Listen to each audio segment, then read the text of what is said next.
I was very much aware of the struggles of the Kurdish people. I have followed them because their struggles are emblematic of universal struggles for freedom, for identity, for a country.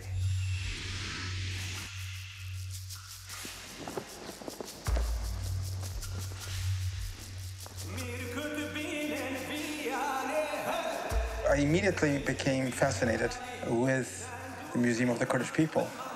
I identify with Kurdish people, and not only do I identify, so many people that I meet around the world who I never thought knew anything about the Kurds say, my God, we are with the Kurdish people. We understand that the Kurdish people exist, that they're moving forward.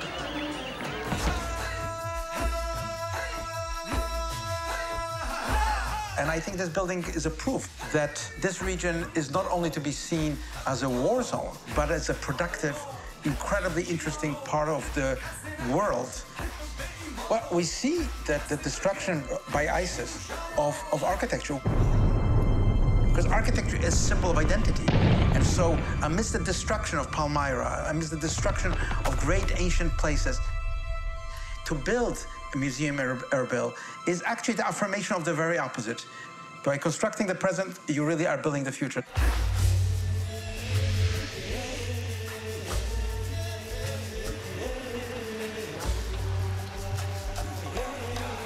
The public opinion generally was, we should build nothing. You know, it's a time of change. The Twin Towers were destroyed. Let's wait. It's too early. It's too raw. There's too much blood. But I was a great believer that we should construct this site. I believed in the future. I believed that this would be the new center of New York. Now, 25 million people a year visit it. It's the greatest public space that has been created in the city. So it's really a rebirth. And I think the same applies to Kurdistan. It's a strategic site for visiting the citadel, for the main views around the perimeter of the citadel. Yes. Yeah, exactly. Yes. To build that museum exactly in this time is, in fact, to make a statement, to say that this is the future. It's going to be a future of peace and prosperity.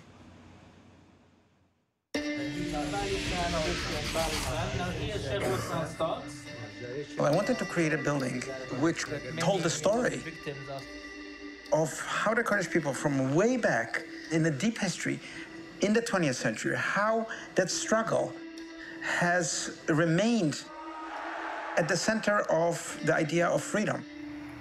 As I stood on the upper levels of the citadel looking down, I had the image that this roof of the building was not really a roof at all, but was really a kind of topographical map of the Kurds. So the plan of the museum is really the geography of where Kurdish people are. But then this map is also cut by two lines. And one is the Anfal line, the dark line, the line where genocide against the Kurds had been committed. It's not a representation of sadness, it's just an experience of what it means to cross the rivers of darkness. And then there is what I call the Liberty Line, which is kind of a truss that rises out of the museum so that you can really see the citadel. You're suspended over the streets of Erbil. And they should be represented as really a flame of the imagination, a flame of a people that are free and will continue to struggle in order to be who they are, the Kurds. But this is a very unique museum because there is a memorial aspect to it. It's very unusual for a museum to combine memory of the past with a memory of the future.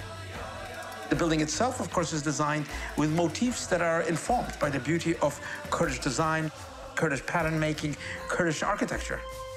It's a sustainable project. From the very beginning, I considered the citadel really a monument of history. So you have to be very sensitive when you build something at the foot of the citadel.